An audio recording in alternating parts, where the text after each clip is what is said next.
దేవుని పరిశుద్ధ నామమునకు మహిమ కలుగునుగాక.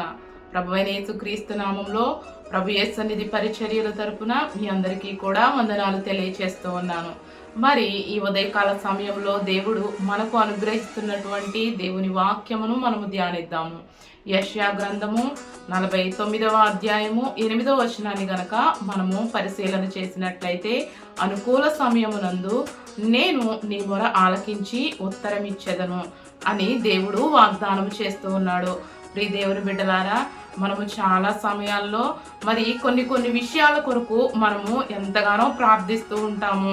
మరి చాలా మంది చెప్తూ ఉంటారు కదా, ఇదిగో మా బిడ్డల కొరకు అని కొన్ని సంవత్సరాల నుంచి మేము ప్రార్థన చేస్తూ ఉన్నాము, కానీ వారు మారట్లేదు, వారి చెడు అలవాట్లు మానట్లేదు, లేకపోతే వారు సరి అయిన మార్గంలో ఉండట్లేదు అని చెప్పి చాలామంది తల్లిదండ్రులు బాధపడుతూ ఉంటారు.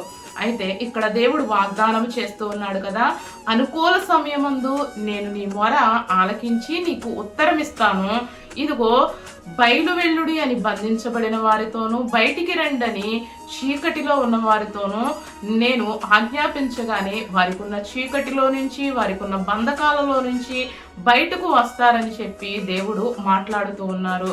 ప్రియ దేవుని బిడ్డలారా, మరి వాక్యం వింటున్న మీరు ఏ సమస్య కొరకైనా అనేక దినముల నుంచి మీరు మొరపెడుతూ ఉంటే మీరేమీ నిరుత్సాహపడిపోవద్దు. కానీ దేవుడు ఆయన సమయం వచ్చినప్పుడు, అంటే మంచి సమయంలో, అనగా మరి దేవుడు తనకిష్టమైనప్పుడు, ఆయనకంటూ ఒక సమయం ఉంటుంది. అబ్రహాము బిడ్డల కొరకు ఎంతో ప్రార్థించారు, కానీ దేవుడు ఆయన సమయం వచ్చినప్పుడు దేవుడు అబ్రహాముకు, శారాకు, ఇస్సాకును అనుగ్రహించాడు.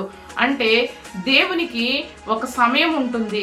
ఎప్పుడు ఏది చేయాలో దేవుడికి బాగా తెలుసు. మన జీవితంలో ఎప్పుడు ఏది ఇవ్వాలో దేవుడికి బాగా తెలుసు. కాబట్టి ఆ సమయం కొరకు మనము సహనముతో కనిపెట్టాలి. అందుకే 40వ కీర్తనలో, ఇదిగో నా దేవుని కొరకు నేను సహనముతో నేను కనిపెట్టుకుంటూ ఉన్నాను అని చెప్పి భక్తుడు మాట్లాడుతూ ఉన్నారు.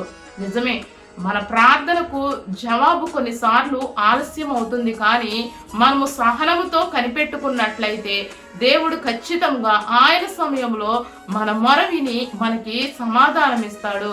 మనకున్నటువంటి ఆ సమస్యల నుంచి విడిపిస్తాడు. ఆ బంధకాల నుంచి, ఆ చీకటి మరి కలిగినటువంటి ఆ పరిస్థితుల నుంచి దేవుడు మనలను బయటకు తీసుకురాగలిగినటువంటి శక్తిమంతుడు. మన దేవుడు బంధకాల నుంచి విడిపించగలిగిన వాడు, చీకటి శక్తుల నుంచి విడిపించగలిగిన వాడు, అలాగే దయ్యపు శక్తుల నుంచి విడిపించగలిగిన వాడు, అంధకార సంబంధమైన క్రియల నుంచి బయటకు తీసుకురాగలిగిన వాడే మన దేవుడు. కాబట్టి ప్రియా దేవుని బిడ్డలారా, మీరు మీ బిడ్డల విషయంలోనైనా, లేకపోతే మీ కుటుంబంలో ఎవరి విషయంలోనైనా మీరు ప్రార్థిస్తూ జవాబును పొందకపోతే మీరు బాధపడవద్దు.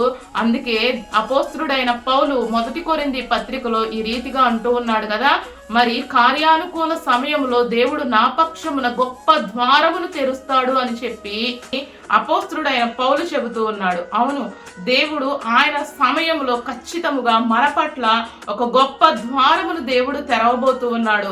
ఈరోజు నిశ్చయంగా ఈ వాగ్దానమును వింటున్నటువంటి మీ జీవితంలో దేవుడు ఆయన సమయం వచ్చినప్పుడు, ఇదిగో అనేక దినముల నుంచి మొరపెడుతున్నటువంటి ఆ అవసరత కొరకు, లేకపోతే ఆ సమస్య కొరకు దేవుడు ఒక గొప్ప ద్వారమును తెరవబోతూ ఉన్నాడు. ఆ యొక్క గొప్ప ద్వారము దేవుడు తెరుస్తాడని మనము సహనముతో గనక కనిపెట్టినట్లయితే నిశ్చయముగా దేవుడు మన యొక్క ప్రతి ప్రార్థనకు జవాబును దయచేయబోతూ ఉన్నాడు. ఈరోజు మరి ప్రవక్త అయిన యెషయా ద్వారా దేవుడు మాట్లాడుతూ ఉన్నాడు ఇశ్రాయేలీల ప్రజలతో, ఇదిగో నేను నాకు అనుకూలమైన సమయంలో మీ ప్రార్థనలకు నేను ఉత్తరం ఇస్తాను, మిమ్మల్ని విడిపిస్తాను, ప్రతి ఒక్క అంధకార క్రియల నుంచి కూడా మిమ్మల్ని విడిపించి ఇదిగో మిమ్మల్ని ఆశీర్వదిస్తాను అని చెప్పి దేవుడు మాట్లాడుతూ ఉన్నాడు. కాబట్టి వాక్యం వింటున్నటువంటి ప్రియ దేవుని బిడ్డలారా, మరి ఈరోజు మీరు ఒక నిరీక్షణ కలిగి ఉండండి. దేవుడు నా పక్షానకు గొప్ప ద్వారం తెరవబోతూ ఉన్నాడు, నా ప్రార్థనకి తగిన సమయంలో జవాబును దయచేయబోతూ ఉన్నాడని నిరీక్షణ కలిగి మనము ప్రార్థన చేద్దాం. దేవుని యొక్క కృపను పొందుకుందాం. దేవుడు ఈ యొక్క లేఖన భాగమును దీవించునుగాక. ఆమేన్.